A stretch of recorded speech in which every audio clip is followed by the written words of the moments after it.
Welcome to the first episode of 2022 of the MMA Lockcast. I'm your host, Manpreet, aka MMA Lock of the Night, and your boy on Twitter at MMALOTN. This week, we're going over UFC Vegas 46, headlined by a beautiful featherweight scrap here between Giga Chikadze and Calvin Kattar, two dynamic strikers, and I can't wait to see how that fight unfolds. First UFC card of 2022. We've been without the UFC for almost 3-4 weeks now, and everybody's reeling for some fights. I've been slowly cracking at this upcoming card, been dropping breakdowns over the last couple weeks, and I gotta say, I can't wait that we're finally a week away from the UFC fight. So I'm excited to finally get back into this circus. I will say though, the UFC has two fights. We got obviously this card coming up. We have UFC 270. Then we got a week off again. Although Bellator is filling that gap with Bellator 273. I believe that's Ryan Bader defending his heavyweight scrap against Valentin Moldavsky. But UFC ditching us for a week in between, but then I think it's off to the races after that, as I believe they have 8 or 9 straight fights scheduled. So I'm looking forward to getting back into the thick of things here. But the break was great. I did a betting recap show for you guys closer to the end of last year. If you guys were able to tune in for that, I appreciate that. And not to mention, started the Deadlock podcast with my guy Clint from Die Hard MMA. If you guys haven't checked that out, obviously we've already done the first episode on this channel, but things will be moving over to the Deadlock podcast channel in March. So make sure you guys subscribe over there before you guys miss out on the chance when we actually move over there. We also are doing quick hit streams on that podcast or that channel right now, so that we can start building up the subscriber base over there, so that once we do permanently make the move over there, we got the majority of people over there and they won't be scratching their heads wondering what the Deadlock podcast is once March comes around. So make sure you guys go check that out. I am very excited for the future of that podcast because I think it's going to be very bright, and I think we're gonna knock it out of the park with that one. The creativity of myself and Clint putting it together here, I think it's going to be a home run there, and I can't wait to get the next show under our belt. So make sure you guys check out the Deadlock podcast. Let's do a quick betting recap of the last event that we had, which was the December 18th event, the UFC Vegas 45. We come up plus 0.61 units. Everything was looking great, and then it started to fall off as the card went on. Luckily, we were still able to end up in the profit that night. No lock of the night play, so I'm just going to quickly go down the list here of the amount of bets I had. I think I had 9 total bets. Luckily, still came out on the winning end. So the first one, dog of the night play on Andre Ewell, 1 unit at plus 168. Didn't go as I expected at all. Charles Jourdain was very effective with his style and very aggressive, and Andre Ewell could not keep him on the outside with his jab. So bad read there, bad call. That's minus 1 unit there. Next up, it was also Ewell by decision. I took a 0.5 unit shot at plus 350, as I thought that was his best way of winning that fight. Obviously didn't come to fruition either. I had 2 units on the under 1.5 in the Tough Hunsucker fight. That should have been the lock of the night play. I'm not sure why I didn't unload on that more than I should have. But at least we still cashed on it. 2 units at minus 190. Profits were plus 1.05 units. Next up, I had Ricky Simón to win by decision against Rafael Assunção, 1.5 units at plus 115. Again, historically a decision machine. Ricky Simón manages to put out Rafael Assunção, who we can officially say he's chinny, right? I gave him the benefit of the doubt against Cody Garbrandt, given this situation, how that knockout actually transpired. But Ricky Simón is the real deal. We got to start giving him some more respect. Next up, I had 1.2 units on the under 2.5 in Matt Sales against Jordan Levitt. Again, I was picking Sales as my pick. This is why I went with the under 2.5 in case he wasn't able to stop the grapple heavy approach of Levitt, and that's exactly what happened. Levitt was able to find that submission and get the tap, so that cashes for plus 1.02 units. Next up, I had Cub Swanson, 2 units at minus 187. He was actually parlayed. I'm trying to recall with who. Obviously, it's been over a month or close to a month now since that fight took place, but that was a 2-unit parlay. Comes down to just Cub Swanson, minus 187. That cashes a lot easier than I expected it to, plus 1.7 units or 1.07 units there. Then had a 1-unit parlay on Matthias Gamrot and Raquel Pennington. They go out there and do what they do. Great finish by Gamrot to take advantage of the injured ribs of Ferreira, I believe that's what it was. And then Raquel Pennington getting that choke over Macy Chiasson, where it seemed like the tide was starting to change a little bit, but luckily Pennington, being the veteran that she is, she was able to still find that finish. I also had a half-unit shot on Harry Hunsucker to win in round 1 at plus 700. Again, Justin Tafa, not that great of a fighter, but can still knock a motherfucker out. And that's exactly what happened against Hunsucker. So I was still happy to cash on the under 1.5 as my main play on that fight. And then I had my Hail Mary parlay, which looked oh so good. All 7 legs. What was it? 1, 2, 3, 4, 5, 6, 7, 8. All 7 legs before we got to the 8th leg, which was Stephen Wonderboy Thompson. And then Wonderboy Thompson shits the bed. Bilal Muhammad comes out on the winning end, and that crashes a plus 2,000 parlay that would have put us in the green for the year, but is what it is, minus 0.5 units there. Like I said, plus 0.61 units on that event. Happy to come out with a win there. I believe we're on a 2-event winning streak now, and I'm hoping to lock up my 3rd straight winning event this coming weekend on Kattar and Chikadze. Everything's starting to get posted on the Patreon right now. Lock of the Night play has already been posted, so make sure you guys go check that out. Link is in the description below. $5 a month. Again, it's not just for my picks. You guys get a ton of other perks. The picks are just a cherry on top. Early access to the breakdowns, best bets and props article. A ton of great things on there. A great Discord community as well. I love the Patreon. There's a reason there's over 300 members on it, so make sure you guys go check that out. Link is in the description below. And this year as well, I'm expected to add a lot more stuff on there, so make sure you guys go check that out. And lastly, shout out to my guys Coolbet. They've been riding with me for a while. It's been a very beneficial relationship. I love those guys. If you guys haven't already checked out Coolbet, make sure you check them out. They have great lines. The fact that you can parlay props is something that's very sexy to a lot of people. So if you're looking for one of those bookies, Coolbet is one of those guys that will do it to you. So make sure you guys check them out. Use code MMALOTN2. That's the number 2, and they'll match your initial deposit up to $200. So make sure you guys take full advantage of that. All right, that's pretty much a wrap on the intro here. Let's get into the breakdowns. That's what you guys are here for, right? Enjoy the breakdowns, and I'll see you guys on the back end to wrap this thing up. Vanessa Demopoulos versus Silvana Juarez Gomez, or Gomez Juarez. I'm going to always mess that up, but it is Silvana Gomez Juarez. We got minus 130 on the Demopoulos side and plus 110 on Juarez here. Now, you guys remember Juarez from her short notice UFC debut spot against Lupita Godinez, where Godinez was able to ground her. Had a little bit of trouble in terms of securing those positions, as Juarez did a good job of getting back to her feet, but ultimately Godinez is able to find that arm and lock on that arm bar and was able to get the tap there. Now, Juarez was scheduled to fight the following week against Maria Silva, I believe her name was, on the Contender Series, but Godinez's opponent obviously fell out, and they called on Juarez to take the fight on a couple days earlier notice and against a completely different opponent. She agreed, and ultimately she ended up coming on the losing end, but I believe that the UFC was grateful for the fact that she took the fight on short notice, and now she's getting another scrap here against Vanessa Demopoulos. Demopoulos, on the other hand, she's coming off an underwhelming performance against JJ Aldrich last time around, in a spot where Aldrich almost finished her in that second round by having a ton of success in the striking, but she was having her way on the ground, even though the black belt in Vanessa Demopoulos didn't really come in handy there. You know, she was trying to threaten with arm bars, she was trying to threaten with a very high guard when she was on her back. Unfortunately, JJ Aldrich is too well versed in that range and was able to stay out of those positions, but still land enough of her own striking that she was able to get the judge's decision once it got there. This fight, in my opinion, it's a 50-50 fight. You know, it may be a slight edge to the Juarez side here, but Vanessa Demopoulos needs to get this fight to the ground, because I believe that Juarez is the much better striker in this situation. The speed might be on the Demopoulos side, but what speed if there's no real technique or anything really behind it to, you know, fuel that speed? So, you know, if Vanessa does go out there and try to just strike with Juarez for 15 minutes, I don't think it will go the greatest for her. I think that Juarez hits a little bit harder. I think she's a better striker all around. She shows off calf kicks every now and then as well, which I think will come in handy in this spot. In my opinion, Vanessa needs to wrestle her ass off. But from everything that I've seen on tape, nothing really makes me believe that she's going to be super successful in doing so, nor leads me to believe that she should be favored in this position.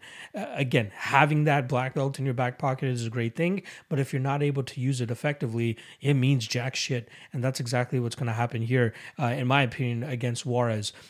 We've seen Juarez stuff takedowns in the past, and even in the Godinez fight, you see her doing a good job of getting back to her feet. I think if she brings that same level of defense and ability to get back to her feet that she did in the Godinez fight into this fight, I think she wins this fight without issue. But she's 36 years old. She's really getting up there in age. She's going to be at a speed disadvantage, and Demopoulos may only need one takedown to secure that finish. But again, she doesn't seem the greatest in terms of locking up those submissions to the best of her abilities. I believe the last submission victory that she got was that inverted triangle choke against Sam Hughes, where she found herself pretty much losing that entire fight until Sam Hughes put herself into that position, and then Demopoulos was able to take advantage of that and get the tap herself. Actually, I think Sam Hughes actually went out, if I'm not mistaken. But yeah, if this fight stays on the feet, I think it's Juarez's fight, and that's the side that I'm leaning here. Again, nothing from Demopoulos' wrestling game leads me to believe that she's going to be successful in taking this fight to the ground. The reason that Lupita was successful is she chain wrestled. She tied one attempt behind another. She stayed on her like glue, and she was able to get that takedown. Even when Juarez still got up after that, she timed her takedown perfectly and was able to secure that. I just don't know if Demopoulos has that consistent takedown chain wrestling type of game. I haven't seen anything on tape that leads me to believe that. So I'm going to be going with the Juarez side here. No big confidence though. I think the line is accurate where it is roughly around a pick'em. If it does start swinging towards the Demopoulos side, I think there's going to be little value on the Juarez side as a slight underdog. Again, completely 50-50 fight. It all comes down to if Demopoulos can get this fight to the ground. And if she's not, I think that Juarez starts to run away with it as the fight starts to go on. So I'm going to be going with Silvana Gomez Juarez. I think there's a slight chance that she could find the finish in this fight, given the striking difference I believe that there is. And, Juarez does have a little bit of heat and zest behind her shots as well, that I think that if she's able to accumulatively land on Demopoulos here, she should be able to get that finish. But again, it's women's MMA. Not often do we get a finish, so my prediction is going to be Juarez by decision. But depending on what the line drops at for Juarez inside the distance, I might take a little bit of a poke, as I do think it's live here, considering how I expect the striking exchanges to transpire. So, official prediction, Silvana Gomez Juarez via decision. Brian Kelleher versus Saeed Yokub Kakhramonov. We got minus 155 on Kakhramonov and plus 135 on Brian Boom Kelleher. Now, Kelleher and Kakhramonov actually both fought on the same card last time around, August 21st. That was the Calvin Gastelum versus Jared Cannonier card, and that was the last card that I was actually able to attend as well over there at the Apex. Probably one of my favorite experiences that I've ever had. But both guys were able to pick up victories that night. Brian Kelleher was my lock of the night play that night over Domingo Pilarte, and he was able to ground him with, it only took him 3 takedowns the entire fight, one per round pretty much, and he was able to accumulate close to 13 minutes of control time and was able to take home a decision victory that night. On the flip side for Saeed Yokub Kakhramonov, he had a tough fight against Trevin Jones, but was lucky, or not lucky, because he was up 2-0 on 2 judges' scorecards going into that third round, but was able to pull up a submission victory with less than a minute to go in that fight, putting Trevin Jones to sleep and really stamping his rival inside the UFC. The kid's skilled, a black belt in judo, comes from a judo background. His striking is improving. When you watch his regional tape, there's fights where he looks to just strictly strike, and there's fights where he strictly looks to grapple, and it looks like he needs to grapple for the life of him. And I think that's the approach that he's going to take here against a guy in Brian Boom Kelleher. I will say this about Saeed Yokub. He had a solid showing of himself in that fight against Umair Nurmagomedov a couple fights ago, where he came in as, the sacrificial lamb, whatever you want to call it. but he, made it a tougher fight than a lot of people expected that night, but still ended up coming up on the losing side. Here against Brian Kelleher, I am expecting the grapple-heavy Kakhramonov approach here to try to ground Kelleher and really try to grind him out. However, Kelleher, who currently boasts a 59% takedown defense, a lot of that has to do with the fact that he gave up 6 takedowns to one of the better grapplers in that division, in Ricky Simon. If you take away that fight, you're talking about a 74% takedown defense rate, which I still think is good enough here to deal with a guy like Saeed Yoqub. Not to mention, when he does get taken down, I believe Kelleher does a good enough job in terms of getting back to his feet, and his BJJ isn't too shabby either in terms of keeping him out of bad positions. Now on the feet, Kelleher might be a little bit more rudimentary in his approach with his striking, but the power that he's able to possess and the ability to kind of close that gap and the distance with him and his opponents really, he's able to really pressure them and force them into bad positions or to do bad things. And I think that he'll probably cause some bad takedown attempts here from Saeed Yoqub, and he could be able to capitalize on them by either gassing out Kakhramonov or just landing big shots on the feet, which should, start to sway it towards his way. And I do think that he could eventually actually get that knockout too, which is something that we've seen Saeed Yoqub fall to in the past, is getting clipped cleanly and getting put out. I think that Kakhramonov has a solid future. I think he has some good potential, but I think the veterancy here of Brian Kelleher, who has, I believe, 35 fights now as a professional, that might come into play. And I think that he still is good enough. He's only 33 years old. He's always been a middle of the pack kind of guy, but he's done a damn good job in terms of being a solid gatekeeper. And I mean that with the most, with no insult intended at all, right? Hunter Azure was a guy that a lot of people were heavy on, myself included, and he shut that shit down and was able to really put the hurt on him and then eventually find that knockout.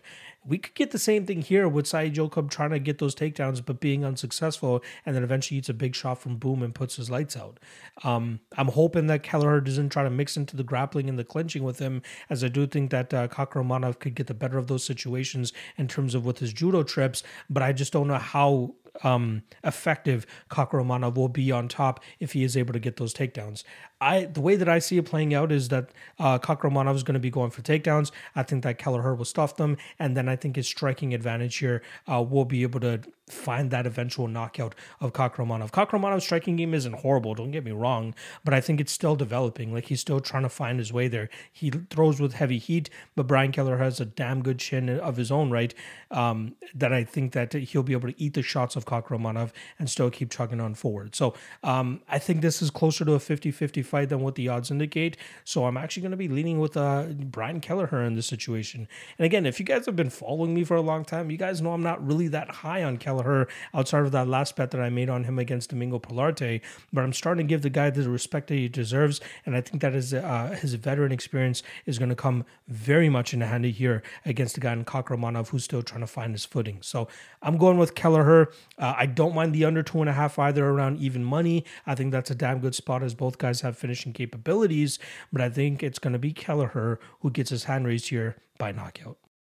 Dakota Harry Bush going up against Vyacheslav Borshchev. That's a mouthful, but I'm going to go with Slava since that's what he's been going by, aka Slava Claus. In terms of odds, we got -180 for Slava Claus and +155 for Harry Bush. Interesting fight here. When the fight was initially announced, I expected to have a bet on Dakota Bush here, as I did think that a lot of people were going to overreact to how he lost his fight against Austin Hubbard. However, that fight, short notice nature for Dakota Bush. Very tough ask of him to come in there on short notice against a guy. I believe he took that fight on during fight week, if I'm not mistaken, and to come in against a guy like Austin Hubbard, who has been facing nothing but grapplers. So he's been in that training room trying to dust up on his takedown defense and his ability to get back to his feet.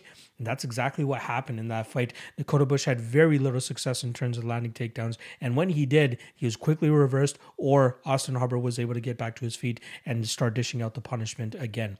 Borshchev, Team Alpha Male striking coach, that's kind of what he's known for, but when you watch the guy do his work inside the cage, he is very impressive with how he throws his combinations and his relentlessness in terms of just pressuring his opponents and doing a good job in terms of nullifying the grappling that a lot of his opponents attempt to impose on him.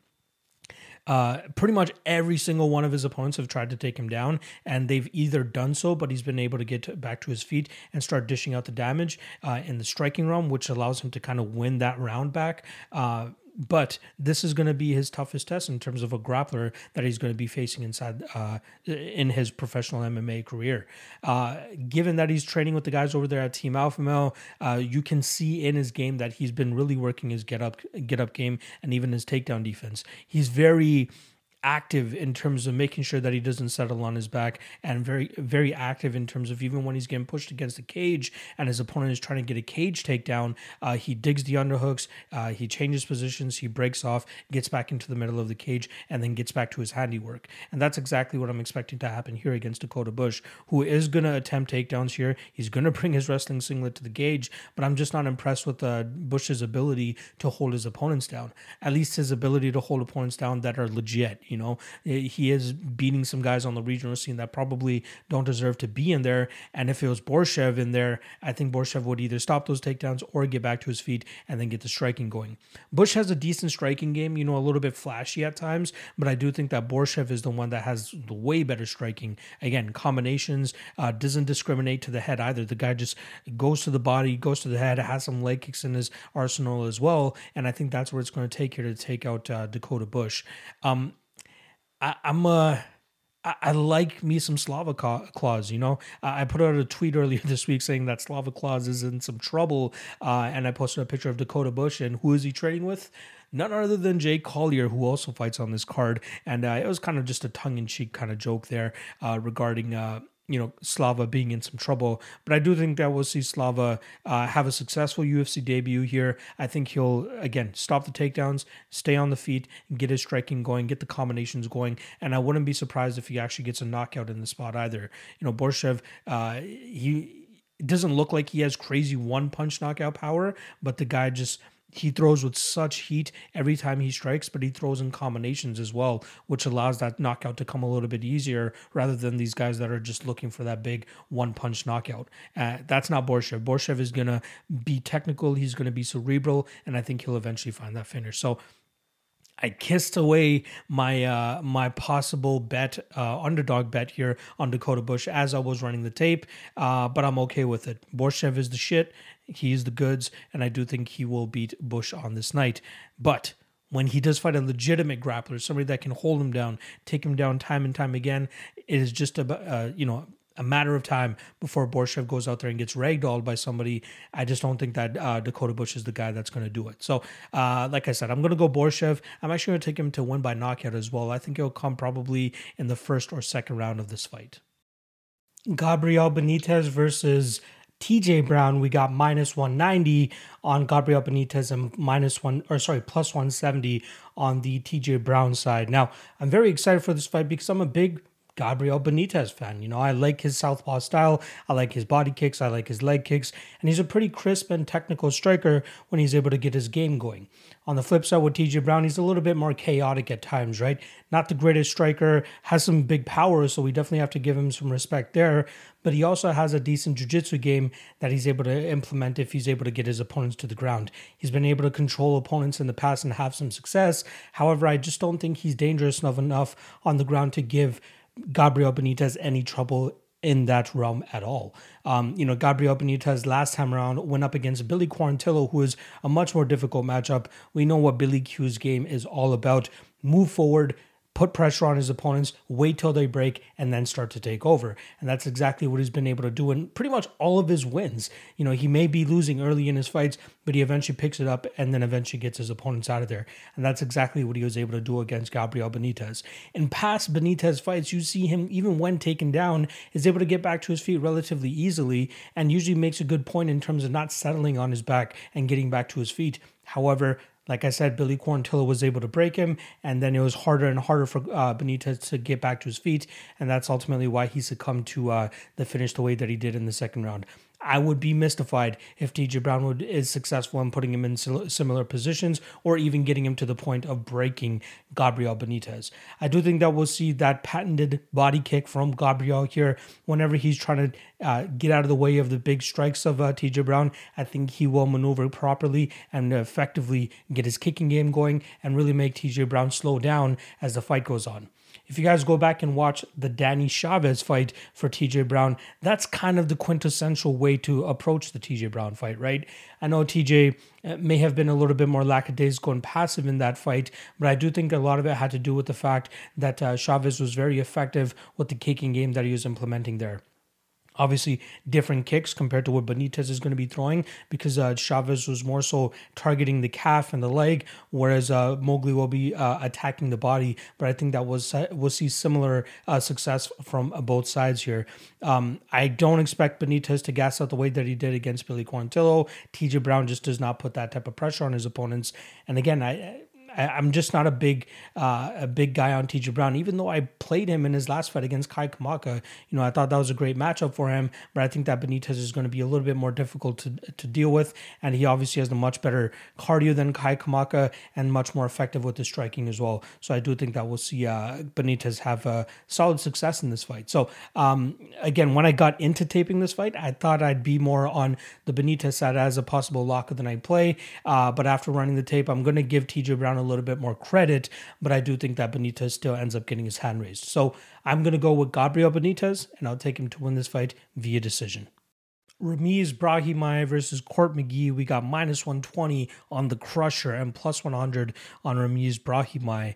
Very fun fight here, especially for the Brahimaj side of things. He's an all offense kind of guy. He wants to go out there, try to take you to the ground, get a submission or get a TKO. However, I think he's going to be in some trouble here against the veteran Court McGee, who has physically been looking in the best shape of his career over his last couple fights. And I think that's going to allow him to have some success in this fight here against Brahimaj. Court McGee never been submitted in his professional MMA career, and that's kind of the bread and butter of Ramiz's game. And now has the time finally come that Court McGee is going to give up his first submission? I just don't think so. He's fought some pretty good BJJ guys over his last couple fights, Sean Brady and Claudio Silva, two guys that we can highlight, and he was never really in trouble in terms of getting submission, or at least super close to tapping in any one of those fights, as he's very aware, has great fight IQ. And, I questioned the fight IQ a little bit against Claudio Silva, as he did take him down a couple minutes into that fight, as I believe that he should have waited a little bit longer before he took Claudio down. But, excuse me, he was very confident in his ability to stay out of those submissions, hence why he was able to just ride him on top and win almost every single minute of that fight, outside of the beginning of that third round where it seemed like Claudio Silva knew he was behind. He threw, a bunch of leg kicks. It seemed to rattle McGee a little bit. But then after maybe about a minute and a half to 2 minutes, we saw Claudio start to slow down once again, and then Court McGee start to take over. So, Ramiz, I'm interested to see how he comes and approaches this fight. Is he going to come like a bat out of hell and try to find that submission early? Or is he going to try to take his time and try to pick apart Court McGee, being the younger and faster fighter? I just don't see that happening. I think that Ramiz is going to require to get that takedown to be successful, but I just don't think that, his cardio or his ability to, fight a full 15 minutes is going to allow him to do that. Court McGee still has a great gas tank, in my opinion, and he still has that good enough MMA game overall to beat a guy like Ramiz. I think that he should... he might drop the first round, but after that, I think we'll get a much better line on Court McGee, which would be a great live betting opportunity as well. And I think from round 2 on, we'll see him have more success, landing more damage, landing more output, and just really shutting down Ramiz's game, which in my opinion, a lot of it is centered around getting the fight to the ground. And from what I've been seeing from McGee as of late, I think he's good enough to either get back to his feet or stuff the takedowns. And then cardio, without a doubt, is obviously on the Court McGee side here. The only thing that really ruffles me a little bit is McGee getting over there on the older side of things, but I do think that this is a perfect fight for him to go out there and shut down a young up-and-coming fighter like Ramiz Brahimaj. So I like McGee. I wouldn't even count on him possibly finishing Brahimaj later in this fight, but again, McGee is more often not a decision machine. I think it's me just more so pointing to Ramiz and how bad his cardio could get if he really empties the tank early in this fight. Claudio Silva is another guy who usually empties his tank early in the fight, and we saw that go the full 15 minutes, which is why I'm leaning a little bit more to McGee by decision. But if that round 3 prop on McGee is nice and spicy, you guys know I need to take a little bit of a shot on that. But official prediction here is going to be Court McGee via decision. Jamie Pickett versus Joseph Holmes. We got -150 on Ugly Man Joe and +120 the return on Jamie Pickett. Now, I gotta say, this is probably going to be one of the more slow-paced fights of the card. It could end just like that, or it's going to get slugged on into the 3rd round, and it's just going to be a clinch fest between both of these guys, and that's exactly what I'm expecting to happen here. Now, when the line, or when the fight was announced, I'd assumed that Jamie Pickett was going to be the underdog, and I thought that he would have some value here around that +120, +130 range, but I just can't pull the trigger here, as there are just so many times in so many of his fights where he just allows his opponent to kind of just dictate the pace. You know, Staropoli was successful in doing so until he started to gas out a little bit and Pickett was able to take over. But nothing really changed in terms of what Pickett brings to the table. Unfortunately, on the home side, there's not much to really be excited about, especially around that -150 range, considering what he brings to the table. When he has most success, he's able to clinch his opponents up against the cage, drag them to the ground, and then eventually find a finish, whether it's from a submission or a ground and pound. However, I don't think that Jamie Pickett will find himself in these compromising positions. I think he'll do a good job in terms of nullifying the success of Joseph Holmes on the ground. However, I don't think he'll do a good enough job in getting back to his feet, and 2, stopping it from happening again. And I think that's exactly what's going to happen. It's a rinse and repeat type of thing here for Joseph Holmes in terms of trying to get Pickett to the ground and trying to finish him, but I think he'll always end up coming short. But luckily for him, if this does go the full 15 minutes, I think his aggression and ability to control where this fight is going to be will be the reason why he wins this fight. So I don't have uber confidence on either side here. I am going to be leaning with the Joseph Holmes side. Again, he will be the one dictating the pace. I do think he has a little bit more power in his hands as well in case this does turn into a striking battle. But I do think that, within the first minute or so, we're going to see Joseph Holmes kind of push him up against the cage, and that will kind of dictate the rest of the fight, how successful he is in terms of getting the fight to the ground. And if he's not, maybe he's just content with pushing Jamie Pickett up against the cage. Both these guys have similar statures. I believe that Joseph Holmes is actually 2 inches taller, but they have the same range or same reach. So I don't think that there's going to be a massive advantage on either side in that realm. But I do think the slightly stronger guy will be Joseph Holmes side of things here, which is why I think he'll be successful in engaging in that clinch, that cage clinch position, and being successful with it as well. So no big spot here. If anything, I think I would take the over. It's a little bit juiced at this point in time at -185, but I don't mind that. I'll take a little bit of a poke on that or throw it into a Hail Mary parlay or something. But I would rather take the over than pick a side here. If this fight does finish under, I think it'll be Joseph Holmes who actually gets the finish. But I just can't trust him to do so against a guy in Jamie Pickett who's been quite durable. I know his most recent loss when he got finished was against Jordan Wright 2 fights ago now, I believe it was. But he put himself in a very compromising position and was going life and death in terms of trying to get Jordan Wright to the ground. But he left himself open to getting elbowed the entire time. And I'm sure he learned his lesson from there. I believe before that, it was about 4 or 5 years ago that he got submitted by Charles Byrd on the Contender Series. But I just don't know if Joseph Holmes has that level of jiu-jitsu to be able to get Jamie Pickett into those compromising positions and find a finish himself. So I'm going to be going Joseph Holmes, and I'm actually going to take him to win this fight via decision.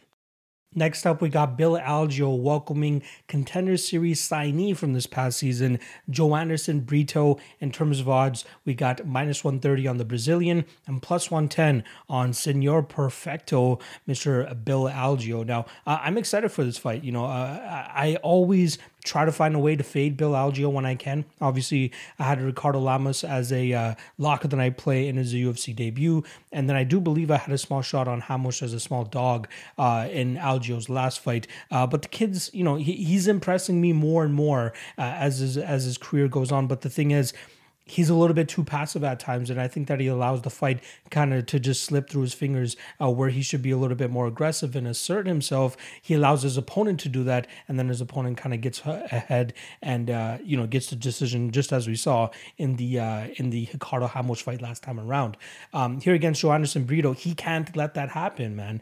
Brito fights the complete opposite of Algeo. Algeo likes to stick on the outside, use his long range, likes his 1-2 blitz attacks, likes his kick spinning attacks from the outside, but after that, that there's really not much else. He has a BJJ black belt, but he doesn't really pursue takedowns to an extent that makes me believe that he's going to go out there and try to really work Brito to the ground here and then get his jiu-jitsu going, because if he's watched any tape on Joanderson Brito, he knows that's probably his path to victory, because we've seen even in fights where Brito wins, the parts that he has most difficulty with is when his opponents get into the ground, and that's where they're able to control him. Just as Johnny Izikawi, I'm probably butchering the guy's name, but it was like 5 or 6 fights ago where this guy had Brito on the ground for like 90% of the fight. We're talking 14 minutes of takedowns, of control time pretty much, and then the guy runs out of gas. Brito gets back to his feet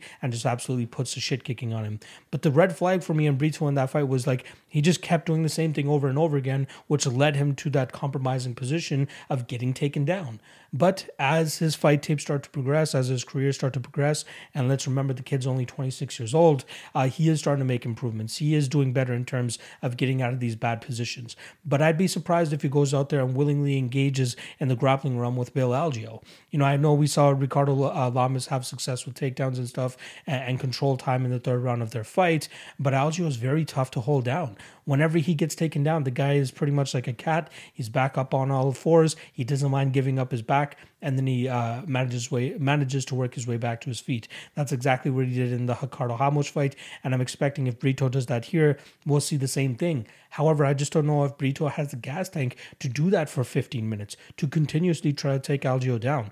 I think he would be best served to just have a kickboxing match for 15 minutes, because at that point, his aggressiveness, his forward movement, his heavy strikes, optically speaking, is much more pleasing to the judges than what Bill Algeo's style is, which is to stay on the outside and just pitter-patter from the outside. He's going to have to be very accurate, very pinpoint with his strikes so that he lands the more effective strikes to be able to win the fight on his back foot.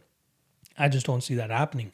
I think that Brito will be successful enough in terms of landing heavy leg kicks from outside, and then whenever he does crash the pocket, starts to land big strikes, and then once Bill Algeo gets out of the pocket, that scenario is over, that exchange is over, and more often than not, it's going to look like Brito is getting the upper hand in those spots.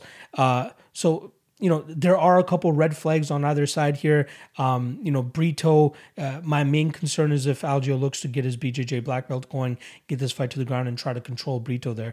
Because if he doesn't, I think he loses a 15-minute kickboxing match. Even if Brito engages in the clinch and pushes him up against the cage and tries to control him there, I think that's a successful path to victory for him too. So I do like Brito in this spot. I wish I had a little bit more confidence in him. I do like him. I do think that he's the proper side here, as it's very difficult to back an Algeo who doesn't have a very bet-friendly style, if that's what you want to call it, right? Last thing I'll say about this matchup, there are comparisons to the Spike Carlisle fight here for Bill Algeo in terms of having a tank of a man in front of him who likes to move forward and throw big strikes. But the difference between Carlisle and Brito is that we've seen Carlisle kind of just take back steps and kind of, lose minutes and gas himself a little bit too much by throwing too many big strikes. Whereas Brito, I've seen him, constantly be able to keep up that cardio, keep moving forward, keep throwing big strikes, and I think that will benefit him here. He doesn't like to take a back foot or a back step at all, and I think that's going to benefit him a lot here against Algeo, who is more than happy to be on the back foot for the majority of the fight. So I'm going to go Brito. It's going to be hard to put out Algeo, so I'm not sure if he'll be able to get the finish here. So I'll take Brito by decision. I'm hoping for a 15-minute kickboxing match because I think that would allow Brito to be most successful. So I'm going Brito. I'll take him to win this fight via decision. Jake Collier versus Chase Sherman. We got minus 130 on Jake Collier and plus 110 on Chase Sherman. Now, if the Parker Porter fight didn't happen for Chase Sherman, I'd guarantee that he'd be the maybe minus 180, minus 200 favorite here over Jake Collier. However, Jake Collier has a similar style to Parker Porter in terms of output, striking, sticking, and moving. And I think that's the reason why we're seeing a lot of money come in on the Collier side here to make him the slight favorite in this spot. And I absolutely agree with it, right? People are starting to learn that Chase Sherman really isn't as good as his, second UFC debut, if you want to call it, when he was kicked out or cut from the UFC and then eventually made his way back during the COVID era. And it was clear that he was on all the sauce going into that Ike Villanueva fight, as we saw in his next fight against Andrei Arlovski. He just didn't have it anymore. And then his next fight against Parker Porter just didn't have it in that either. Now you got a guy with a similar archetype to Parker Porter and Jake Collier here. Got to believe that Collier should be the favorite in this spot, and he should go out there and win this fight. The only real thing that we got to worry about Chase Sherman, one, is if he goes back to his calf kicking game, which he seemed to have abandoned since the Ike Villanueva fight, and two, the possible knockout power of Chase Sherman, right? Obviously, Jake Collier got knocked out by Tom Aspinall in his return bout, but I just don't think that Chase Sherman brings what Tom Aspinall brings to the table. Aspinall way quicker, much more power in his hands, and the hand speed is the main thing that I think a lot of people need to focus on there, as I don't think that Sherman has that speed or that agility with his hands to find the pinpoint knockout that he needs here against a guy like Jake Collier. Sure, if I make a bet on Collier, I am going to be sweating it early here, but the longer that this fight goes and the more that the numbers start to go up with Collier in terms of the output and the volume, the more confident I'm going to be that he actually gets his hand raised in this spot. Will he finish Chase Sherman? It doesn't look like Jake Collier throws with much finishing intentions anymore, and I think that's going to allow us to go out there and possibly cash a decision bet here on Jake Collier, as I do think that will be the sharper play rather than taking him at minus 130 in this certain spot.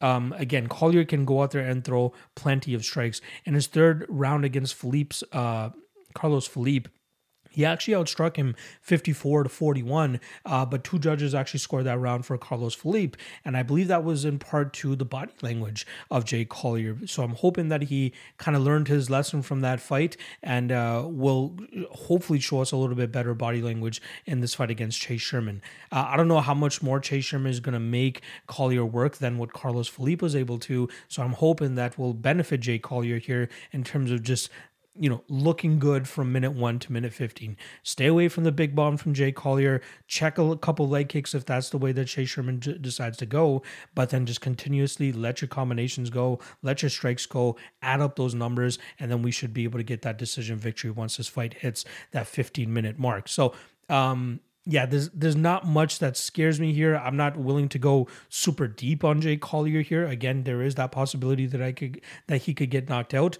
But if this goes the full 15 minutes, I'd be surprised if it's Chase Sherman that is the one who actually ends up getting his hand raised in the spot.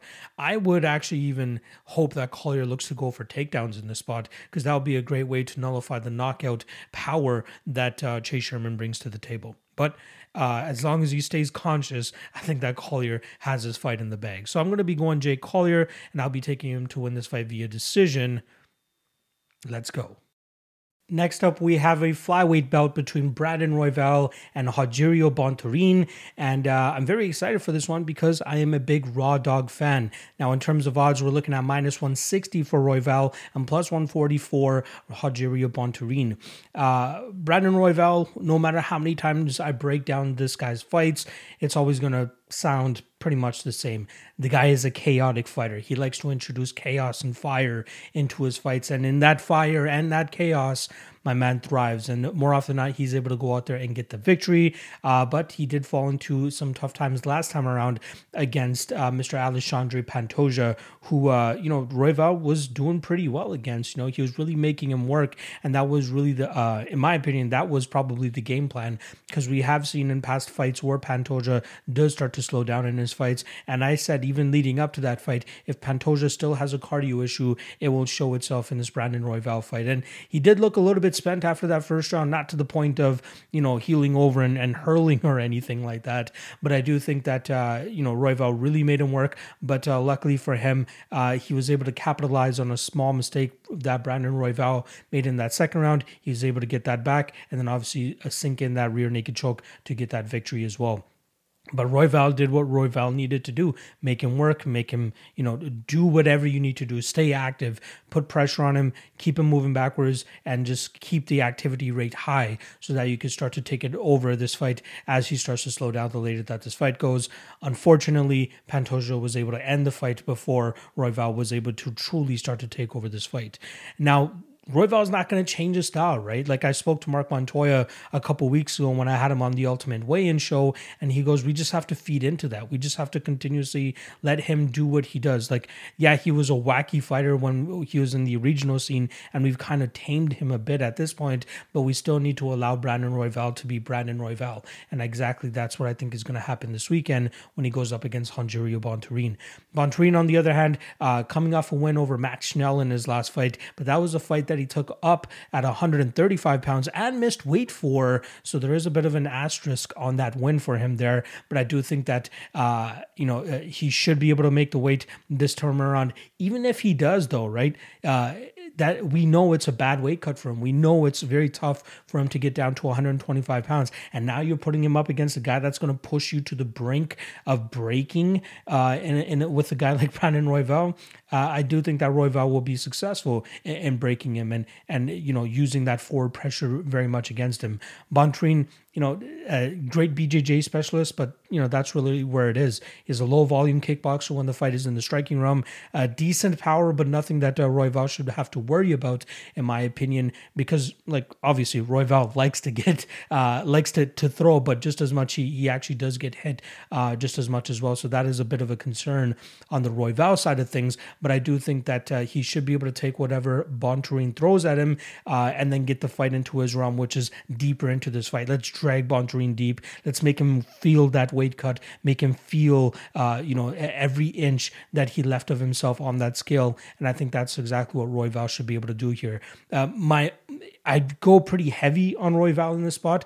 The only thing kind of keeping me back is if this fight does get into that grappling scenario, which I think it does, Bontorin could be live. He's probably the better pure jiu-jitsu player as well. And that's my concern here by backing Royval, because more often than not, Royval gets the fight into the grappling situations, and he needs to thrive there. But in my opinion, if I was Montoya, I would tell him just to toy around on the feet as much as possible, put the pressure on him, make him back up, make him suck some wind, and then in the second and third round, let's get our grappling going and try to find some success down there. I do think that Pantoja is a much better version of what Bontorin brings to the table, so I don't think that we'll see Bontorin actually be successful in terms of landing a submission or getting Royval into a compromising position, and then after that, I think that we'll see Royval really start to take over once Bontorin starts to slow down, and I wouldn't be surprised to see Royval get him out of there probably in the second or third round. Another spot that I really like in this fight is the under 2.5, as I do think that there are finishing opportunities on either side. Obviously, Bontorin with the possible submission, and then Royval submission of his own once he gets Bontorin exhausted, or even an accumulative ground and pound kind of knockout victory for him, where he just gets him in a bad position on the ground and just rains down shots that the referee eventually steps in and stops. But yeah, I do like the Royval side here. I do think he's the better fighter in terms of MMA as a whole, creating the chaos, thriving in the chaos, all that stuff. Royval has a big future ahead of him, and I'm picking Royval here. I'll actually pick Royval. I'm gonna go with TKO probably in the second or third round as he starts to wear on Bontorin, overwhelm him, and then eventually break him and get him out of there. So once again, my prediction is going to be Brandon Royval via KO, second or third round. Katlyn Chookagian going up against Jennifer Maia for a second time, and this time around we got Katlyn Chookagian coming in around -170, and +150 is the return on Jennifer Maia. Now, the first time these women were scheduled to fight each other was back in UFC 244, November of 2019. That night we saw Katlyn Chookagian come out with a win via decision that night, in a fight that played out to the best of her advantage, if you want to call it that. You know what I mean? It worked out perfectly for her, as Jennifer Maia really just stuck to her Muay Thai, that plodding, forward-moving kind of style, but that allowed Katlyn Chookagian to just use her stick and move style very effectively. Didn't, get dinged as much as she should have, considering what Jennifer Maia can bring to the table with her striking. But I do think that's exactly how Katlyn Chookagian would have wanted it. Just stick and move, stay on the outside, use your range as best as possible, and make sure that your movement is effective enough that it will, make Jennifer Maia throw at air more than anything. And I just don't see what has happened in between that time since the last time they fought that makes me think that Jennifer Maia will have any better chance of winning this fight. The only way I could see her making it better is if she does look to take Katlyn Chookagian down. She did have success in that in the third round of their last fight, but the takedown came a little bit too late. And near the ending of the fight, we did see Katlyn, dive in for a leg in a sense, or a heel hook to get out of that position. And I do think that we'll see her do something similar this time around if she does find her in that compromising position, because once this is in the striking realm, it is just way too frustrating for Jennifer Maia to deal with a girl like Katlyn Chookagian and that fighting style. And I just don't see how it's going to go any different. Not enough time has passed. And sure, you can say that Jennifer Maia won a round against Valentina Shevchenko, but we saw how the rest of that fight went, right?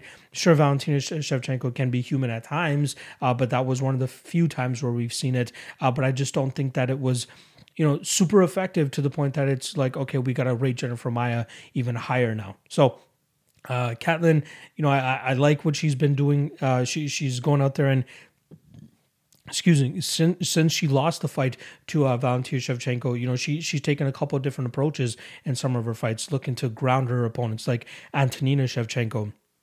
Or even, go back to that stick and move style, as I think that is most effective, especially given her stature and her physical traits, right? She's long, she's rangy, she moves well, and she uses that style very effectively. And I think that's going to happen here once again with Jennifer Maia. A lot of people might be saying, oh, don't get invested in this fight. It's going to come out to be a split decision, and then you're going to be kicking yourself. But I feel like I have a decent amount of confidence in Chookagian in this spot, man. And I do think that she can go out there and just do what she does. I don't think people give her enough respect. Like, remember that time when she was a plus 220 underdog to Cynthia Calvillo? And yeah, I've rated Cynthia Calvillo pretty well in the past, right? I've cashed her when I bet her against Jessica, and I lost on her when I bet her against Andrea Lee last time around. But that fight, she had no business being minus 250 or whatever the fuck she was, going up against a girl like Katlyn Chookagian. So glad to hit that underdog spot there, but I do think that this is another solid favorite spot for her to go out there and just do what she does. Stick and move, 15 minutes. It may be boring to the naked eye, but if you got money on it, it is the most exhilarating thing in the world. So I'm going to be going with Katlyn Chookagian here, and I do believe she wins this fight once again via decision. Time for the main event, the first main event of 2022 for the UFC, and we got a barn burner of a featherweight scrap headed for us. We got Giga Chikadze coming in at minus 235, going up against Calvin Kattar coming in at plus 190. And this is the first time we're going to be seeing Calvin Kattar since he was on the wrong side of the best striking performance we've seen in the UFC. 1 day shy from his last appearance, which was against Max Holloway last year. Now, a lot of people remember that night where, he just got absolutely bullied. I believe it was 433 strikes, let me get the exact number here, 445 significant strikes that Max Holloway was able to land on him in 25 minutes, which is absolutely unheard of. And you probably could have stopped that fight at any point in the fourth or fifth round, and people would likely have no issue with it. I remember, picking Kattar going into that fight. I know a lot of people that were actually picking Kattar going into that fight. And for months on end after that, I still had people showing up in my live stream saying, "You're a dumbass. Why would you pick Kattar against Holloway?" That was a once in a lifetime type of performance from Max Holloway. And further proof to that, everybody expected him to do just exactly that against a guy like Yair Rodriguez, but he was unable to do that, right? Rodriguez made it much more closer than people expected it to be. And that truly goes to show how much, of an anomaly of a performance that was. I still hold to this day, I believe that Kattar is the better technical striker than Max Holloway, but Holloway just has that God mode that he can turn on at any time. put that pressure on, put that output on, put that activity on his opponents, and just break them and just mangle them. And that's exactly what he did to Calvin Kattar that night. But we can't diminish too much what Kattar has been able to do leading up to that. The guy's still a great fighter. The guy's still a great striker, has some decent power, and still has some good potential to potentially get to the a UFC title shot in the next couple years, as long as he doesn't go up against Max Holloway again, that is. But Giga Chikadze, man, really putting himself on the map as of late. A lot of people have been detracting him since he's come into the UFC, but each performance he seems to get better. Like his toughest performances were his first couple fights in the UFC, but since then he's been starting to make it look easier and easier. Cub Swanson, Edson Barboza. The guy just goes out there and just finds a perfect game plan to nullify his opponents and either get them out of there or just beat them via decision. The Omar Morales fight, right? Omar was I think a -150, -170 favorite in that fight. Not many people were taking Giga Chikadze that night, but Giga put in the perfect game plan, a very kick-heavy game plan, especially to the legs, and that caused Omar Morales troubles. And what causes Calvin Kattar troubles? There's two things, in my opinion. You can overwhelm him, and if you're able to maintain the pressure like the Max Holloway fight, or if you have a kick-heavy game plan like Zabit Magomedsharipov, Renato Moicano, and even round one against Jeremy Stephens. Stephens had tremendous success with his leg kicks in that first round, and then obviously we know what happened in the second round where Kattar was able to decapitate him or absolutely destroy him in that second round with a beautiful combination, then that elbow on the ground that just opened up a nasty, nasty cut. I believe, if I'm not mistaken, that was the first event back from the whole COVID situation last year. So to see Jeremy Stephens leaking like that, excuse me, in front of an empty crowd in an empty arena, it was eerie. It was weird to see for sure.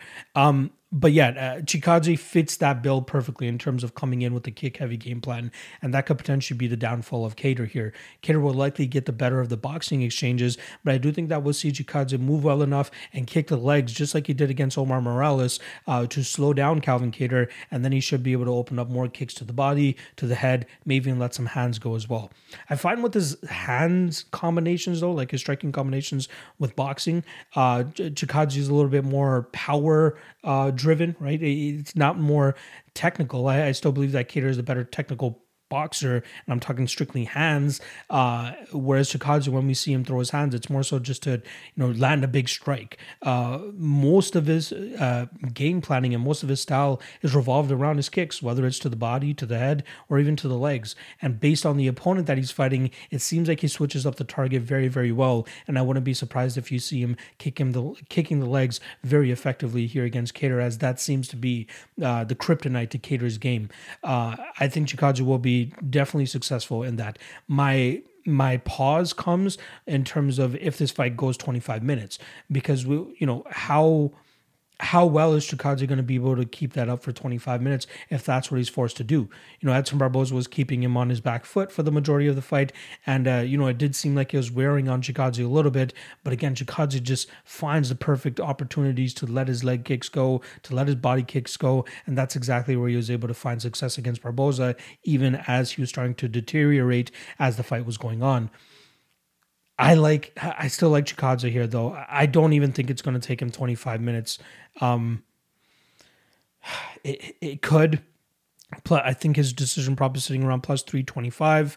Over 2.5 is sitting at minus 135. I don't mind those lines, to be honest. I do think it's going to take a little bit of time for that kick-heavy game plan to really have effect on Kattar. Maybe a round and a half, maybe 2 rounds. And then after that, Kattar could probably start to open up a little bit more and really put the hurting on Kattar. On Kattar. So I'll go Chikadze. I'm stuck between decision and inside the distance, honestly. This is roughly a week and a half before the fight takes place, and as of this moment, I am sitting on his decision.